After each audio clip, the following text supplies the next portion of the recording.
Release సినిమాలు release అవుతున్నాయి. Release సినిమాల వల్ల విడుదలవుతున్న స్టేట్ సినిమాలు కూడా కలెక్షన్ తగ్గుతున్నాయి. ఆ ఎఫెక్ట్ బాగా జరిగినాయి.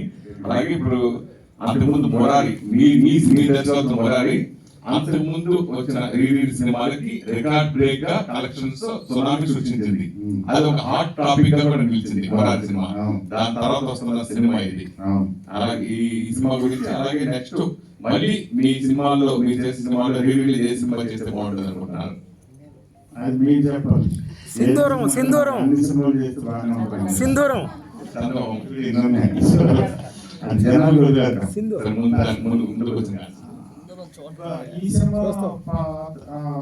రిలీజ్ వల్ల ఇప్పుడు సినిమాకి కాంపిటీషన్ ఉందని నేను అనుకోవట్లేదు. First thing. Second thing, Murari నా పర్సనల్ రీజన్ ఏంటంటే, నా అనాలిసిస్ ఏంటంటే, మురారి లాస్ట్ 2 decades బాగా dark cinema, dark emotions, dark scenes ఎక్కువైపోయింది, వైలెన్స్ ఎక్కువైపోయింది. వాటి మధ్యలో సడన్గా కలర్ఫుల్ ఫ్యామిలీ అండ్ మ్యూజికల్ రావటం, అది మహేష్ బాబు మేజర్ ఫ్యాక్టర్ దానికి. And Mahesh Babu fans major factor. Plus మురారికి సపరేట్గా ఒక సెక్టర్ ఫ్యాన్స్ ఉన్నారు. వాళ్ళందరి వల్ల అంత పెద్ద రెస్పాన్స్ వచ్చిందని అనుకుంటున్నాను. బట్ బేసిక్ రీజన్ బాగా డార్క్ ఎక్కువైపోతుంది సినిమా. ఇది సినిమా అప్పుడు సిచ్యువేషన్ సృష్టించాయి కానీ కొంచెం కాంట్రవర్సీగా మీరు చేసిన అంతకుముందు సినిమాలు ఈ సినిమా చాలా డిఫరెంట్.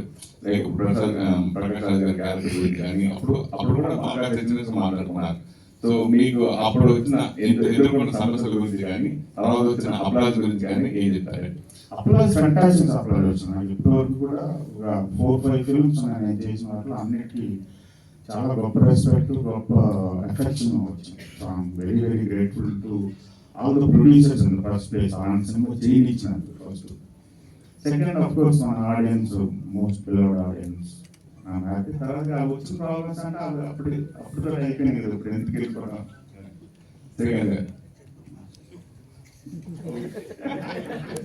ఇంకెవరైనా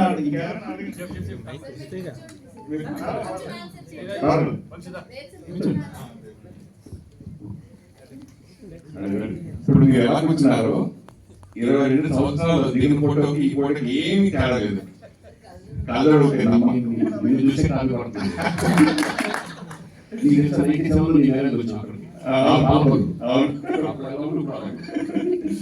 సరే, ఇప్పుడు ఫైనల్ గా ఒక్క ఛాన్స్ అని మనకి ఇష్టమైన చాలా తక్కువ రేర్ ఉంటారు. నాకు ఇష్టమైన గారి దర్శకత్వంలో ఒక్క సీన్ చేసినా చాలు అని ఆర్టిస్ట్ అప్పుడు ఫీల్ అయ్యేవారు. మనం ఉన్నప్పుడు చాలా ఒక్క సీన్ లో చేసినా చాలు అని ఫీల్ అయ్యేవారు. అట్లాంటిది మీరు ఖడ్గం, మహాత్మా, మళ్ళీ క్యారెక్టర్ కూడా చేయడం జరిగింది. సో ఇందాక ఫస్ట్ నిర్మాతలు వస్తున్నా ఏదవుతున్నా చేయడానికి సో అలా ఒప్పుకున్నారు కాబట్టి అప్పుడు వంశీ గురించి ఇప్పుడు వంశీ గురించి మీరు ఏం చెప్తారు?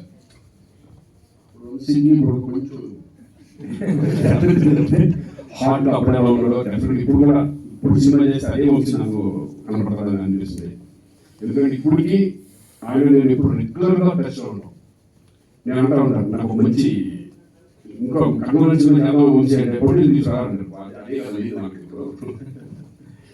సో వంశీ అనేది ఇప్పుడు మారలా, బట్ కొన్ని గ్యాప్ రావచ్చు కానీ 100% వంశీ మళ్ళీ మంచి డైరెక్టర్గా ప్రూవ్ చేసుకుంటాడు. డెఫినెట్గా నాకు మార్పే లేదు, అప్పుడు నాకు ఏం మార్పు కాదు.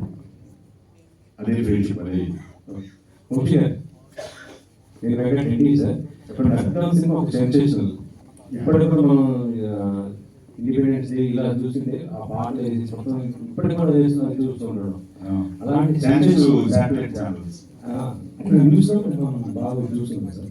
అయితే ఏంటంటే ఇలాంటి సినిమాని పార్ట్ 2 లాగా చేయొచ్చు కదా. ఎందుకంటే హీరో కూడా రెడీగా ఉన్నాడు. నాకు తెలిసి శ్రీకాంత్ గారు అబ్బాయి రోషన్ పర్టికులర్గా అదే కూడా మీకు వచ్చిన నాకు పార్ట్ 2 మీద నమ్మకం లేదు సార్.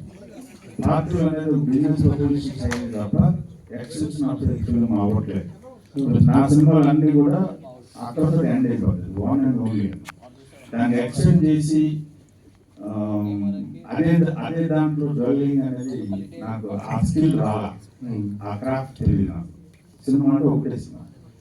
పార్ట్ 2 కాకపోయినా అలాంటి సబ్జెక్ట్ అలాంటిది వస్తుంది, నెక్స్ట్ వస్తుంది, ఎవరిది వస్తుంది, అంతకంటే పెద్దది వస్తుంది. అక్కడే మీరు మళ్ళీ పొరపాటు ఎవరితో కట్నం ఎవరితో అనుకుని చేసాం.